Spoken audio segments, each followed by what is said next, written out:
Hello, students. This is a recording about the play Trifles by Susan Glaspell. I'm going to go over some contextual information that will probably help you understand the play better and touch on some of the important themes and symbols and motifs in the play.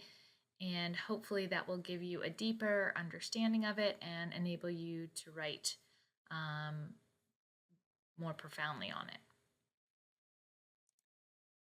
So, about the author, Susan Glaspell lived from 1876 to 1948, and she was born and raised in Davenport, Iowa. Her family actually helped to settle that town. She attended Drake University and ended up eventually getting her PhD in philosophy, which, it was pretty amazing considering the few women who completed college degrees during that time, let alone a PhD. She worked as a journalist for newspapers and covered a lot of crimes and just different topics. And then she eventually ended up pursuing fiction writing. And Trifles was her first play that she ever wrote. She came about it because she was covering a real life trial on, let me get my notes in order here and I can tell you. Um, it was a real life trial of the murder of a farmer who was murdered, and his wife Margaret Hassock in Indianola, Iowa. She was on trial for it. She was accused of killing her husband by striking him twice in the head with an axe while he slept.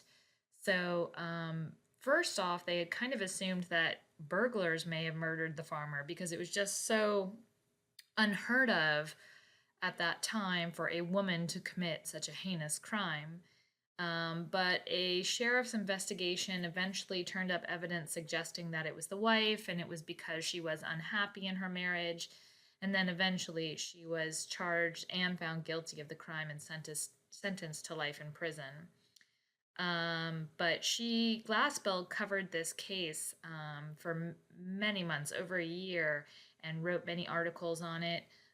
So I don't know if any of you have followed the Serial podcast, but it kind of reminds me of that, where you get very invested in the story and wondering, who did it and how they did it, and thinking about those things. So you can kind of see that working through the play as well, even though the play is not entirely based on this real story. We get the idea of how clues are found and how cases are made.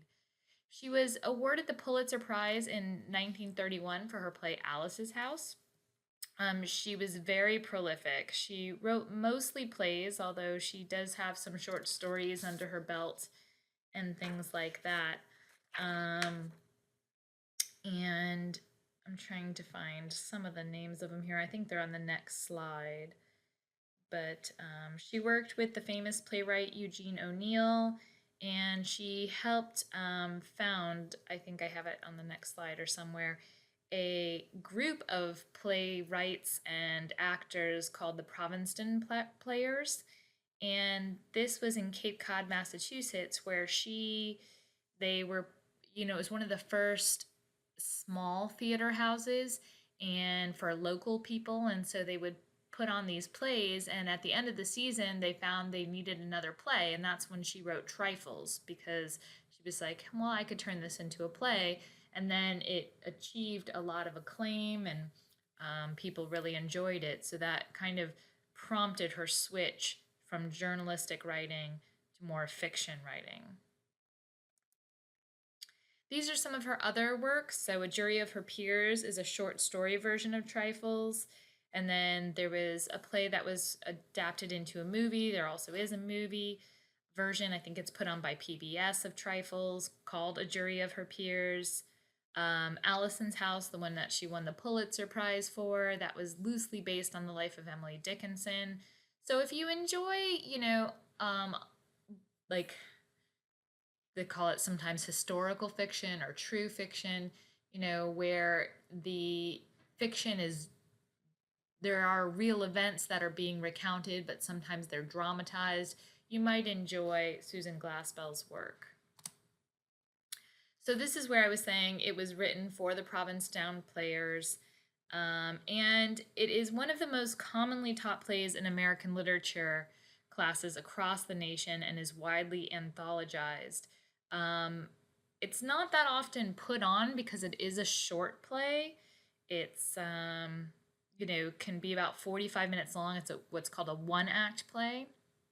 And so, you don't often see it on Broadway or things like that, but it is often taught. A lot of colleges put it on, or small town theaters, things like that. And we'll talk about why it might be very commonly taught. It's one of those pivotal moments in American history that is reflected in this short work. So, what was going on during the time Trifles was written, which was 1916, is we're seeing some things that, maybe even have direct correlations to the text. So, women's suffrage, women did not have the right to vote, not until 1920. They couldn't sit in juries. They were second class citizens, basically. They were what critics of that time period often referred to as the cult of domesticity. They were expected to stay home, and they were expected to take care of the children, do the cleaning of the house, the laundry, those kind of things. So we're seeing a shift in that here a little bit. Birth control was not yet widely in use or widely accepted, but it was just starting to make its way to a mass market in the form of, the early prototype of the pill. Sigmund Freud, for my psychology majors, was very popular during this time. So, starting to analyze the self, starting to analyze society and what it means when we do certain things, that was very in vogue during this time. So, you could see that also reflected in the play. In literary circles, one of the things that was becoming popular during this time too was more regional writing, sometimes called regionalism or local color writing. And there were a few writers, we've talked about Faulkner being a local writer, that he reflects the South a lot, or Kate Chopin reflecting the South, but not so much Mississippi, more like, the Bayou in Louisiana and New Orleans, that kind of area.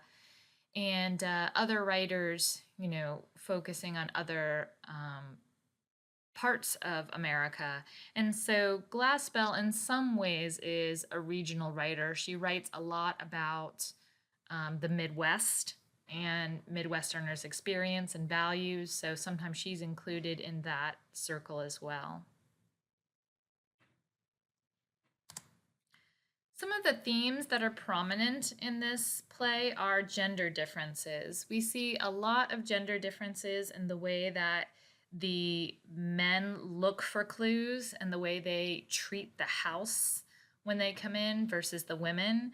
It even refers to the men kind of stomping around as they come in, and that they go just to the scene of the crime. They, go directly there and look around. Whereas the women, they're not really looking for clues, so it may be a different approach, but they're concerned with things that the men often call trifles, right? Trifles is a word that means little things, trivial things. But these trivial things are what reveal what really happened at the crime scene. So the meaning there of the men calling what the women are doing, trifles with their quilting, and they're looking at jam jars, and they're talking about, her towels and how she kept her kitchen and those kind of things. They're like, oh, those are triflings. Those are trifles. They're not important. They're trivial. And that idea really was prominent at the time. It is kind of two-dimensional in this very short play. The men are often stereotyped, I think, as these gruff, unthinking, only see what's in front of their face, scoff at the females kind of men.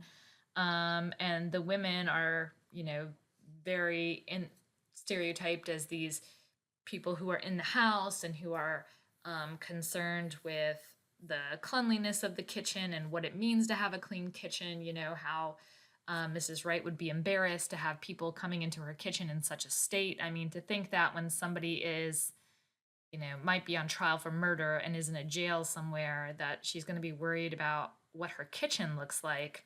I mean, that speaks to just a certain kind of mindset that I hope is not prominent anymore. So, those kind of gender differences are really pronounced in this play.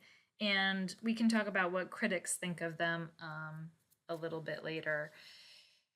The role of the homemaker, we see that is, what does it mean to be a homemaker? What happens when you can't make a home for whatever reason? You can't have children, or your children die, or you have a husband who is not warm and does not support your desire to make a nice home.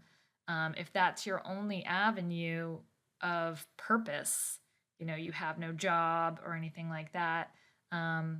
You buy this canary that is supposed to make your house a home and try to do things, and then your husband kills the canary, which is what is implied that he did. You could be pretty angry. You could feel pretty hopeless. And so those ideas are also prominent in the text. Isolation is frequently mentioned as well. That Mrs. Wright lived in the Midwest and that she lived miles from other people without a lot of socializing. They mentioned that she used to sing in the choir, that she used to go about and be very happy and wear pretty dresses and go to town, but that, she had kind of stopped doing that, and that it was easy to become isolated in this environment. And that kind of focuses on the Midwest as well, is that in this time where there's, one telephone for the whole town, you're not going to be calling people up saying, hey, you want to go meet for lunch, or listen to what my husband did today. He really ticked me off, and to be able to let loose some of that anger, or to be able to feel like other people have sympathy for you, or to feel like, just get it off your chest. So this isolation we see, and then it's it's a very cold environment, literally, like many months are spent in the cold. And then the men, so Mrs. Wright is inside, supposedly supposed to be taking care of the house, although she has no children to take care of, and her husband is out farming the land, and when he is in, he's uncommunicative. He's referred to as cold. He has no interest in talking to her. So you can imagine that would lead for a very isolated environment and a very lonely person, which is how Mrs. Wright is portrayed to be. The elusive nature of truth is also a prominent theme in this text, and that has a lot to do with the idea of, first, how do they figure out what really happened? Mrs. Wright is not in the play, and Mr. Wright is dead. And we could have our fun with Mr. Wright and Mrs. Wright maybe symbolizing, we always say that Mr. Wright, when looking for a husband, the symbolizing like every man or every husband and every wife kind of thing, at least for this time period. But, the elusive nature of truth being this idea of how do you figure out what went on? And even in the end, when we can say, yes, Mrs. Wright killed Mr. Wright, she slipped a noose around his neck and, killed him. Is that telling the whole story? How do you understand the truth of what happened when those people aren't around to ask? And even if they are, is, it was said that the husband was not physically abusive, that he was not a drunk, that really he was just a cold man. But he wasn't physically abusive to her. There are some hints that he might be verbally abusive, and certainly I don't think breaking the neck of her canary, which is what seems to be implied, happened, is kind. So, but in the typical sense where we might say it was a crime of passion or a crime of defense or something like that, we can't really apply that here. But what a lot of critics focus on is, was there any justification for Mrs. Wright to murder Mr. Wright? I mean, she didn't fear for her life, or at least it doesn't seem to from the clues we read in the play. She didn't seem to fear for her life as far as he was going to, choke her or beat her to death or something like that. But she did seem to have the life kind of slowly leaving her and have little choice as to how to change her life. So some of the critics focus on, that particular dilemma in the text or conflict. Some symbols, illusions, and motifs. There are some, obviously the canary, they talk about Mrs. Wright being loving to sing before she got married and even into her early years. So canaries are known for singing. And then, the cage that the canary is found in, she's in a cage in this relationship and in this house. So we do see that play out, and kind of, when the husband kills the canary, that he is in effect killing whatever joy is left in Minnie Wright. There are other symbols, or sometimes we call them motifs, which are just things that recur that have meaning. Um, the women's concerned with trifles such as quilting. The men kind of laugh at them about what kind of quilting they're doing and what they call it a few times. And they talk a lot about, her kitchen and her jams and things like that and why those are important to her. So all of these things can hold kind of symbolism for the text and showing why women were concerned with what they were concerned with, how much time they put into these, and how these could symbolize their purpose in life and their worth. And so when nobody comes around to visit Minnie Wright anymore, and when the husband is so cold, you can see how Mrs. Wright doesn't have a lot of purpose in her life, how she's really in a cage in this marriage. So these are some discussion questions. I'm not going to go through all of them, but I did want to kind of point them out as possibly being things you might encounter on our final exam, or things that you might turn into an essay, because we do have that final essay. So these are some things to think about. So, we talked about the play's title a little bit, how things that are considered trifles by the men are not trifles in the end. They are not trivial. They become very big clues. They are important, especially to the women. The women recognize the importance of these things, not just in terms of the crime, but in terms of they're looking at them, from Minnie Wright's point of view. They're thinking, what was she thinking? And that's how they solve the crime before the men do. How does the setting of the play contribute to our understanding of Minnie Wright's position? So setting plays a big part in this play because of the Midwest and the house itself and the way they're described, that they're described as being far away from other people, being isolated, that the terrain doesn't make it really easy to go visit your neighbor, kind of thing. So that contributes to Minnie Wright's feelings of loneliness and probably just feeling trapped in that she can't escape this marriage. Today we would probably have little sympathy, and maybe you have little sympathy for Minnie Wright anyway, but I think today we would have much less sympathy for someone in Minnie Wright's position, because we would say, you're not trapped in a marriage. You can go get a divorce. You can leave your husband, go stay somewhere else. But a lot of these avenues to someone in Minnie Wright's position during that time would seem they would seem impossible. They're not impossible, and we can look at them and say, clearly they're not impossible for her to leave this man. But from her perspective, it would be easy for her to think that. Number 3, how does the entrance of the characters distinguish between the men and the women? So if you go back to the text, which I have right here, you can hear about, the men get right to business and they're trying to be official, and I'm trying to find the place. So they're even talking to the county attorney is talking to Mr. Hale and saying just what happened before, and Mr. Hale is talking about how he found Minnie Wright and what she was doing and how she acted, and they can make heads nor tails of it.